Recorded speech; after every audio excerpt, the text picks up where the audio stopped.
4절 우리가 이를 그들의 자손에게 숨기지 아니하고 여호와의 영예와 그의 능력과 그가 행하신 기이한 사적을 후대에 전하리로다.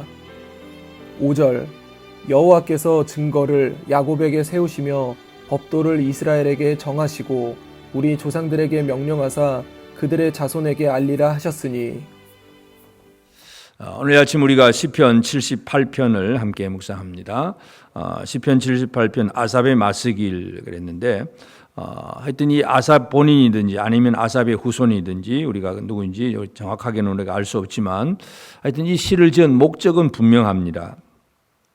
1절 내 백성이여 내 율법을 들으며 내 입의 말에 귀를 기울이라 들으라 귀를 기울이라 그런 얘기를 하면서 내가 입을 열어 비유로 말하며 예로부터 감추어졌던 것을 드러내려 하니 예로부터 감추어진 진리를 드러내고자 하겠다고 하는 것이고 이것은 이 드러내는 진리는 3절 우리가 들어서 아는 바요. 이미 들어서 우리가 아는데 우리 조상들이 우리에게 전한 것이기 때문에 4절 우리가 이를 그들의 자손에게 숨기지 아니하고 여호와의 영예와 그의 능력과 그가 행하신 기이한 사적을 후대에 전하리로다.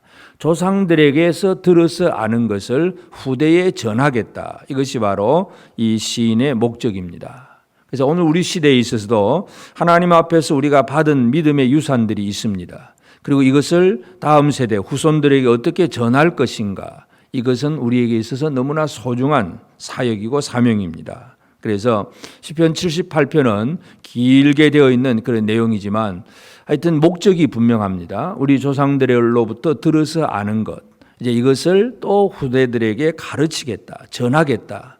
이 마음을 품고 이 시를 지었다는 것을 우리가 알 수가 있습니다. 이 믿음의 말씀들이 조상들로부터 그 다음에 아들, 손자 이렇게 계속 후대로 이어지게 하는 것은 원래 그 자체가 벌써 하나님이 원하시는 뜻입니다. 하나님께서 5절에 여호와께서 증거를 야곱에게 세우시며 법도를 이스라엘에게 정하시고 우리 조상들에게 명령하사 그들의 자손에게 알리라 하셨으니 하나님께서 율법을 주시면서 그리고 그것을 후손들에게 알리라 그것 하는 자체의 그 명령이 바로 그것입니다. 그래서 하나님의 말씀을 받고 깨닫고 그대로 살아내면서 그리고 그것을 후손들에게 잘 알리는 사명, 이것이 바로 믿음의 사람들에게 있어서는 너무나 소중한 일입니다. 이 세상 사람들은 이 후대를 향하여서 그냥 학원에 보내고 공부시키고 좋은 옷 입혀주고 뭔가 해주면 그럼 다 한 것처럼 생각을 합니다. 진짜 중요한 것은 그런 어떤 물질적인 것, 이런 환경적인 것을 만들어주는 그보다 하나님의 말씀을 제대로 전해주는 것, 이것이 가장 중요한 일입니다. 그래서 오늘 우리는 이 아침에 이 시편 78편 내용은 아주 깁니다. 그런데 우리가 요약해서 알 수 있는 것은 바로 하나님께서 이 애굽에 있는 이스라엘 백성들을 어떻게 구원하셨고 그래서 애굽에 있는 그 10가지 재앙을 어떻게 내리셨고 그리고 바다를 갈라서 홍해를 건너 광야로 나오게 하시고 반석에서 물을 내어 마시게 하고 또 메추라기 고기도 막 실컷 먹게 하시고 많은 은혜를 베푸셨습니다. 그런데 백성들은 한번 계속해서 연속해서 하나님을 시험하고 또 불평하고 원망하고 그런 일들을 지금 계속 그 역사를 지금 언급을 하고 있습니다. 그러면서 이 다음 세대를 향하여서 무엇을 선포하고 증거해 줄 것인가, 이것을 오늘 우리가 이 아침에 함께 묵상할 수가 있겠습니다. 하여튼 하나님께서는 그 이스라엘 조상들에게 하나님의 그 하셨던 일들을 후대에 알리라 그랬고 이 시인도 그렇게 들은 것을 알리기 위해서 이 시를 지었다 하는 그런 목적을 분명히 강조합니다. 그러면 하나님은 이스라엘을 이렇게 구원해 내시고 그들에게 하나님의 은혜를 주셨는데 이스라엘 사람들, 백성들의 삶이 어떠했는가 여러 가지들이 표현되어 있지만 먼저 9절에 보면 에브라임 자손은 무기를 갖추며 활을 가졌으나 전쟁의 날에 물러갔도다.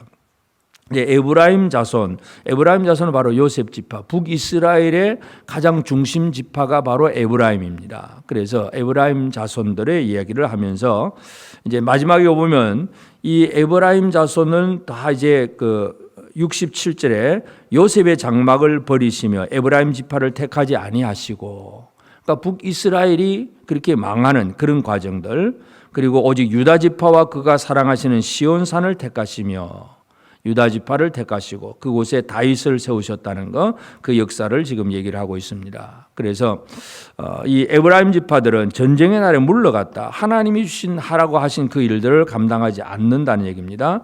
그들이 하나님의 언약을 지키지 아니하고 율법 준행을 거절하며 그랬습니다. 하나님의 언약을 지키지 않는 것. 그 다음에 11절에 보면 여호와께서 행하신 것과 그들에게 보이신 그의 기이한 일들을 잊었도다. 하나님이 보여주신 일을 잊어버렸습니다.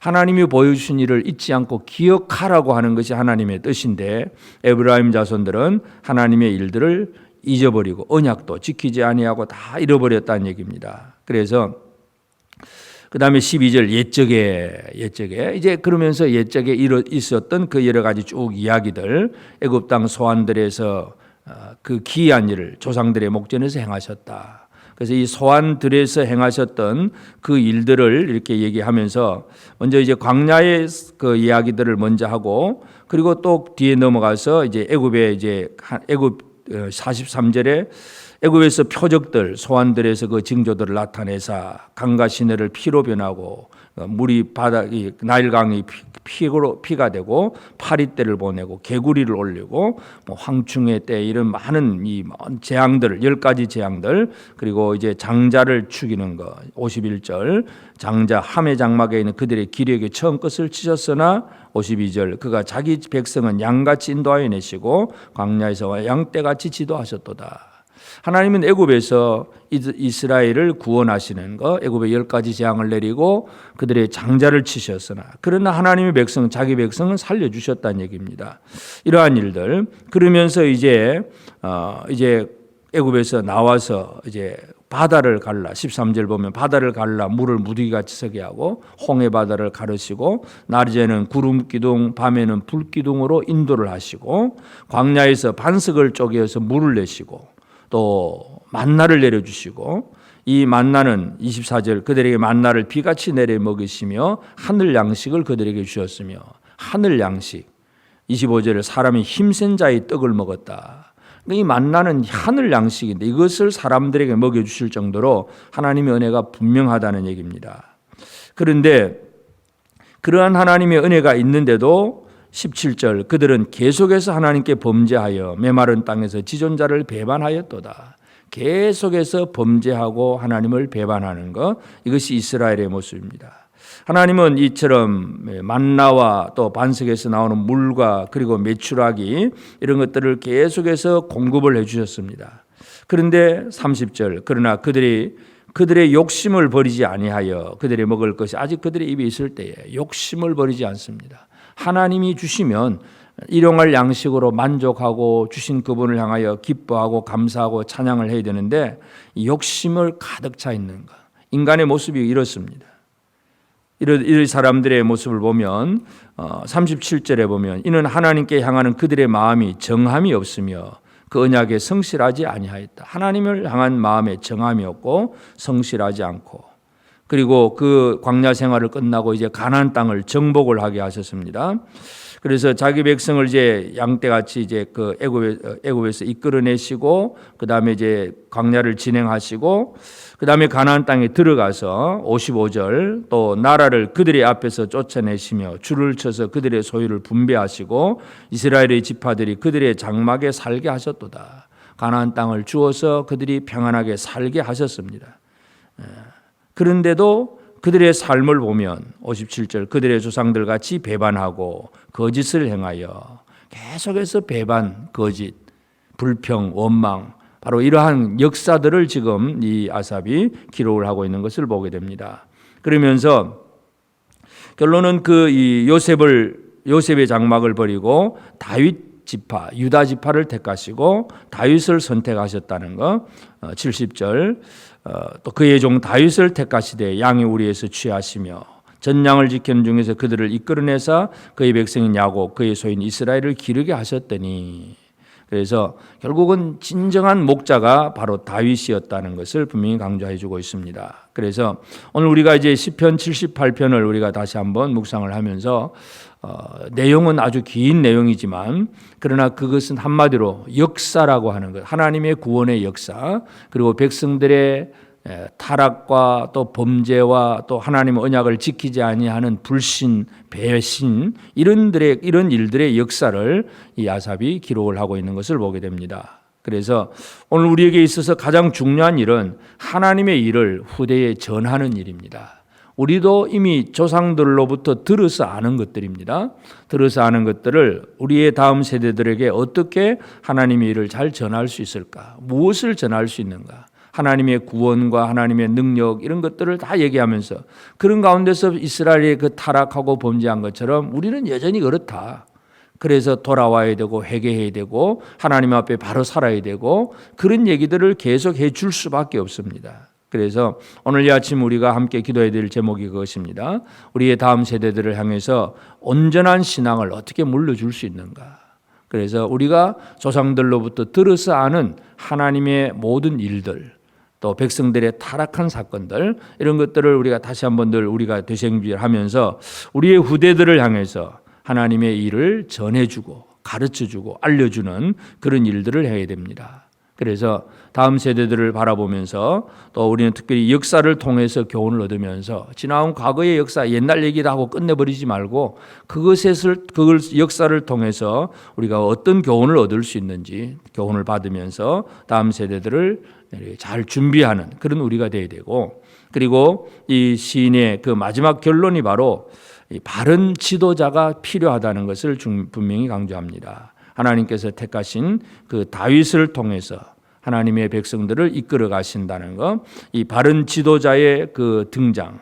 그래서 우리 좋은 지도자들이 이 땅에서 계속해서 잘 세워질 수 있도록 국가적으로도 그렇고 교회 안에도 그렇고 다음 세대들이 잘 훈련된 그런 사람들이 또 훈련되어져서 다음 세대의 하나님 나라를 위해서 또 몸된 교회를 위해서 뭔가 좋은 이 다윗과 같은 일꾼들이 세워지도록 기도하는 것 이것이 또 우리의 사명이기도 합니다. 그래서 오늘 이 아침 우리는 시편 78편을 다시 한번 깊이 묵상하면서 조상들로부터 들어 아는 이야기들을 또 후대에게 전하고자 애를 쓰는 이 시인의 마음을 우리도 품고 그래서 우리가 가졌던 우리 선조들의 그 신앙 우리 재금교회를 바라본다면 우리 일제의 그 신사참배에 굴하지 아니하고 순교 신앙을 가졌던 목숨 걸고 진리를 지켰던 그 조상들의 그 신앙이 오늘 우리의 신앙이 되고 또 다음 세대 사람들에게도 전해질 수 있도록 이 역할을 잘 감당하는 우리가 되어져야 되겠습니다. 그래서 참 사람들이 이 후대의 자손들에게 그냥 편안하게 잘 먹고 잘 살고 공부시켜주고 막 이런 정도로만 그냥 그것으로 잘하는 것처럼 착각을 하지만 진짜 중요한 것은 하나님의 하신 일들을 전해주는 일입니다. 그래서 어떤 하나님이 어떻게 역사하셨고 사람들은 그 가운데서 어떻게 살았느냐 진짜 제대로 살려면 어떻게 살아야 되느냐 이 이야기들을 제대로 전해줄 수 있는 영적인 유산을 제대로 물려줄 수 있는 우리 모두가 되어서 우리 자신들도 바로 서고 우리 후대들도 믿음 안에 잘 세워지는 복된 결과를 맺는 저와 여러분 모두가 되어지기를 주의 이름으로 축복합니다. 기도하십시다. 이제 오늘 받은 말씀으로 함께 기도하겠습니다. 우리의 조상들이 알게 한 하나님의 기이한 일들을 우리의 후손들에게 알려서 이들이 하나님을 잘 섬기는 다음 세대가 되게 하옵소서. 우리나라와 우리 교회의 지도자들이 다윗 같은 지도자가 되게 하시고 앞으로 더 좋은 지도자를 많이 세워 주옵소서. 함께 기도하겠습니다.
이제 오늘의 기도 제목을 가지고 합심하여 기도하도록 하겠습니다. 첫 번째 기도 제목입니다. 우리는 어제 죄가 장성한즉이라는 제목으로 함께 말씀을 받았습니다. 하나님, 이 말씀이 우리의 삶 속에 역사할 수 있게 하여 주시옵소서. 우리가 속해 있는 모든 상황 가운데 주님을 바라보는 마음을 허락하여 주시옵소서. 함께 기도하겠습니다.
두 번째 기도 제목입니다. 말씀의 능력을 체험하는 우리가 되게 하소서. 순종의 길로 한 걸음 나아갈 때 우리의 삶 속에 역사하시는 하나님의 은혜를 느낄 수 있게 하옵소서. 그래서 말씀의 달콤함을 갈망하며 나아가는 우리 교회가 되게 하여 주시옵소서. 함께 기도하겠습니다.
세 번째 기도 제목입니다. 성도들의 건강을 지켜주시옵소서. 코로나가 확산되고 있고 일교차가 심해지고 있는 요즘입니다. 주님, 우리 성도들의 건강을 지켜주옵소서. 하나님이 주신 강건함으로 빛과 소금의 역할을 감당하는 우리 교회가 되게 하소서. 함께 기도하겠습니다.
이제 개인의 기도 제목을 가지고 하나님 앞에 기도하시기 바랍니다.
수고하셨습니다.